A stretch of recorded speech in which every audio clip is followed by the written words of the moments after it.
Welcome to our today's session, students. So, we have completed about four modules. So, this will be our fifth module: cost of capital and capital structure. Right. So, what is cost of capital? For example, if you want to start a business, right, you would have invested some amount of money. For example, you would have invested 1 lakh rupees to a business. If that 1 lakh rupees was invested in a fixed deposit, you would be earning some amount of return, correct? But instead of investing it in a fixed deposit, you have actually utilized it for starting up a business. You have set up a business and you are actually working on it. In that case, what will happen is that there will be profits which will be generated, which is very much common, correct? All the businesses will be generating profits or losses, whatever it is. But there is a need to account for the capital that is plowed in, correct? You cannot say that there is no need to pay cost of capital. It is very much mandatory and very much needed that you actually invest some amount of you actually spend some amount of money in the form of cost of capital, which is a returns for the entrepreneur for investing his capital, right? In case of large companies, they would have invested. Shareholders would have invested some amount of money, right? For that, you need to actually give returns. That we call it as cost of capital. Cost of capital is very much different from the profits that is distributable to equity shareholders. Please keep that in mind. And uh, yeah, before starting off, I want to brief you about something called as leverage. What is a leverage? Leverage in the common man's terms, it means that it in your science or in your physics, you would have studied something called as leverages and pulleys, correct? What does leverage mean? Leverage means any tool or machinery which actually reduces your efforts. Correct? If I want to lift a particular, stone or a big granite stone, right? I can make use of these pulleys so that the efforts which I'll be putting in is reduced. To minimize the efforts, I will use something called as leverages. Similarly, we have something called as leverages in our financial management. So, what is a leverage? Leverage is nothing but a particular component. Generally, it is a debt component which eases out your cost of capital. Correct? A leverage is a utilization of debt component in your capital structure so that the overall cost of capital reduces. Please keep this in mind, right? Why does this happen? What is the mechanism behind that the firm's overall cost of capital reduces when debt is included? What is the actual mechanism? The mechanism is very simple, that we have learnt in our previous sessions that whenever there is debt, the debt holders will generally receive something called as interest and not profit, correct? Usually the interest rate will be less and the profits attributable to the owners is more.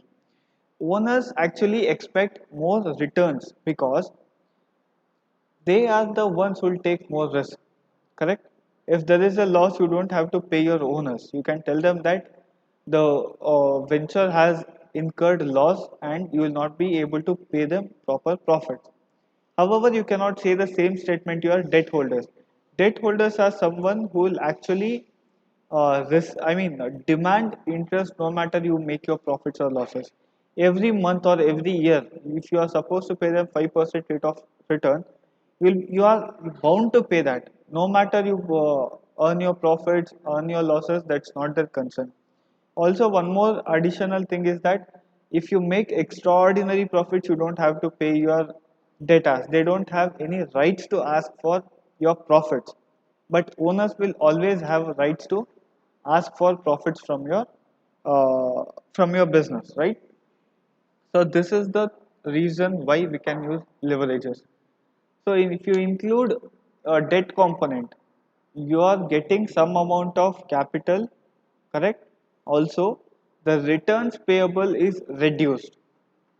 So that is the reason you can use debt. So there is one more aspect for this thing. You can ask me as to why can't we take entirely debt and not equity, right? Hope you guys are understanding this. We can take 100% of debt and zero capital, right? That is not possible or practical because of two things. Without capital you cannot start a business. Second is that even if there is some small amount of capital, maybe imagine you have some 2% of capital and 98% of debt, what will happen in those cases? There is no guarantee that the firm will be earning profits, correct? There is no guarantee, or there is, I mean, there's a lot of uncertainty in the business scenarios. So what will happen is that if you have extensive debt, you are bound to pay some amount of interest, no matter you make profits or loss. So if you are supposed to pay a huge amount of interest, you are not sure if you will be earning profit or loss. So there is a high chance of and high risk that you might incur, you might reach that stage of bankruptcy, right? There is something called as cost of risk, right? There's something called as cost of risk or default, which comes into picture in the later stages of the module. So these concepts you need to be clear before starting off with the module. First thing, what capital structure? What is capital structure? It is the proportion of debt and preference and equity shares in a firm's balance sheet. If I'm having a capital, say I'm telling I just made a statement that my company's capital is about 100 crores. Out of that 100 crores, how much is debt, how much is preference, how much is equity shares? This components, this different proportions, we call it as capital structure. Optimum capital structure. What do you mean by optimum capital structure? So optimum capital structure is something like this. The capital structure of the firm should be in such a way, the weights should be in such a way that the average the weighted average cost of capital is minimum and the value of the firm is maximum. This you need to equate and come to a conclusion which is the best capital structure. So optimum capital structure can be defined as capital structure or combination of debt and equity that leads to maximum value of the firm, right? So this is about optimum capital structure. So I'll just give you a couple of minutes, go through the formula and try to understand it.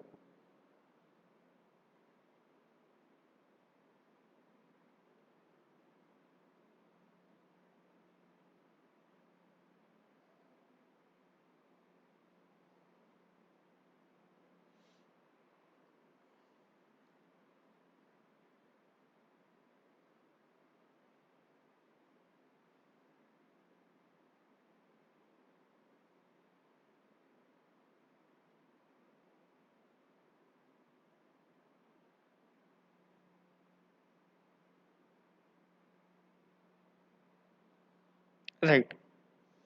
So this is one standard formula, right? Look at this formula.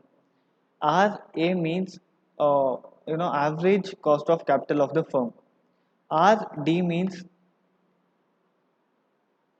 cost of debt. RD means cost of debt. D is nothing but the amount of debt in the firm, and E is equal to the amount of equity or the value of equity or market value of equity of the firm.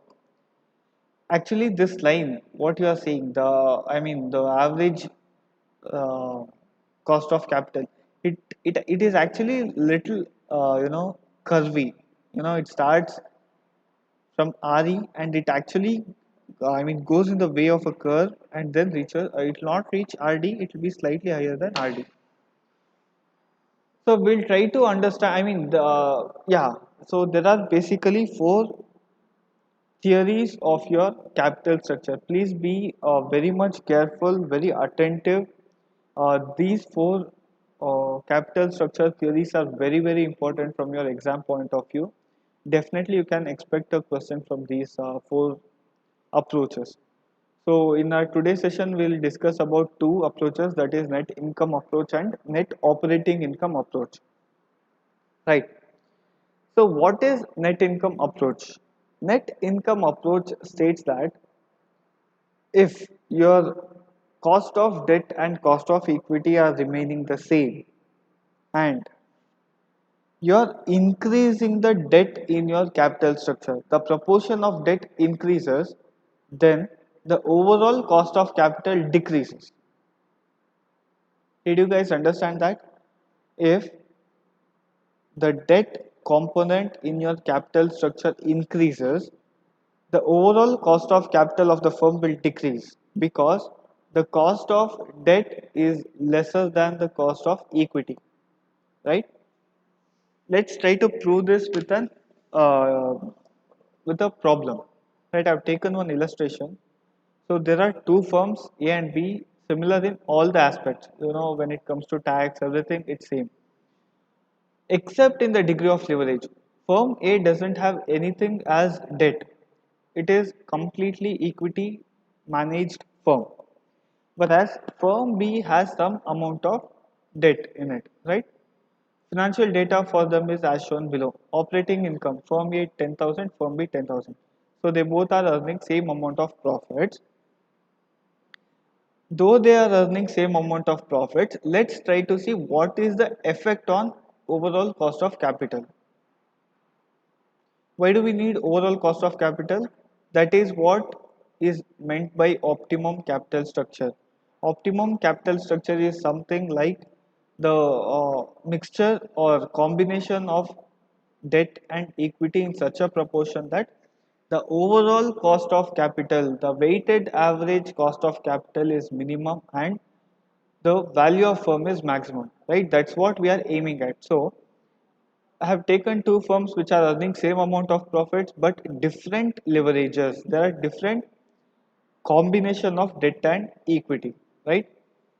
So they have given us various information: operating income, interest on debt, equity earnings, cost of equity capital, cost of debt capital, market value of equity, market value of debt, and total, right?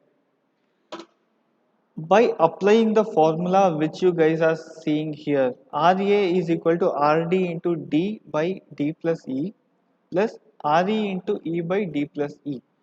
By substituting these things, now we are arriving at the firm A's average cost of capital is 10%, whereas the cost of capital of B is 8.33%. So this is a this means that the NI approach is proven, right? If you change the leverage in a firm, if you change the capital structure of a firm, if you include more debt, which means that the overall cost of capital decreases, right? Now let's move on to the second approach, that is net operating income approach.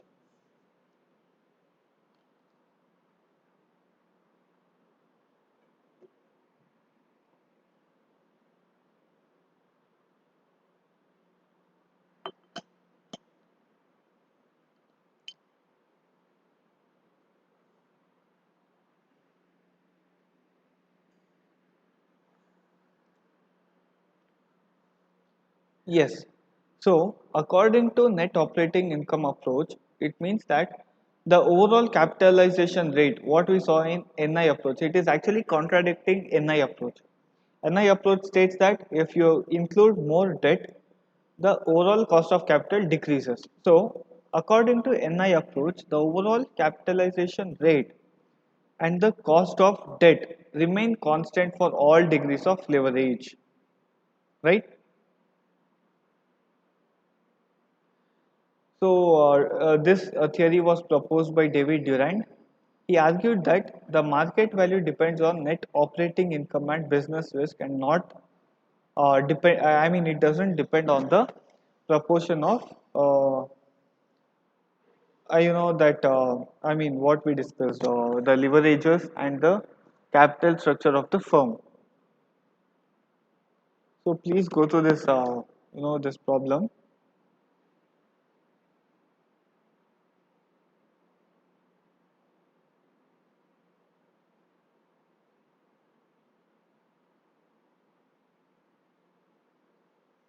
So the same formula which we saw there, I've actually, I mean, we can actually use that. So what is this graph showing us? This graph shows that if I mean, if the total cost of capital or the average cost of capital remains same, also the the returns of debt or the I mean the cost of debt and overall cost of capital remains same. If you include more debt, it means that the cost of equity is more. Equity shareholders tend to expect more returns, right? The equity shareholders tend to expect more returns because they are taking more risk. So, if you are including more debt, which means that the returns expected by equity shareholders are more. So, let us just test this. So I've taken a similar example. Two firms A and B are similar. Sorry. Yeah, similar in all aspects except the degree of leverage employed by them. Relevant for financial data of these firms are shown below. Equity. So how do you do that? Equity earnings by market value. We just have to calculate uh, the return on equity. We just have to calculate return on equity. So there is this formula, equity earnings divided by market value of equity, correct, right? The earnings of equity divided by the market value of equity. So what is the equity earnings for firm A? So out of 10,000, if you are paying 10,000 to debt, the remaining amount belongs to your equity shareholders, that is 9,000. 9,000 divided by the market value of equity is 56,667, which will come up to 15.9%. In the second scenario, I have actually increased the I mean the debt proportion. So 10,000 minus 3,000 is 7,000. 7,000 by 36,667 gives you 19.1%. If you see here in the last line, it says debt equity ratio 0.17 and 0.82. I've taken two different things and I've tested it. So if you look at the answers, if you look at the return on equity, it has actually increased. If you I mean the derivation or the conclusion is that if you include more debt to a firm's capital structure, the expectation or the returns payable to your equity shareholders will increase, right? So this is about your introduction to this module and two of the capital structure theories, that are net income approach and net operating income approach. So let's see the remaining, you know, st- remaining capital structure theories in our coming session, right? Thank you.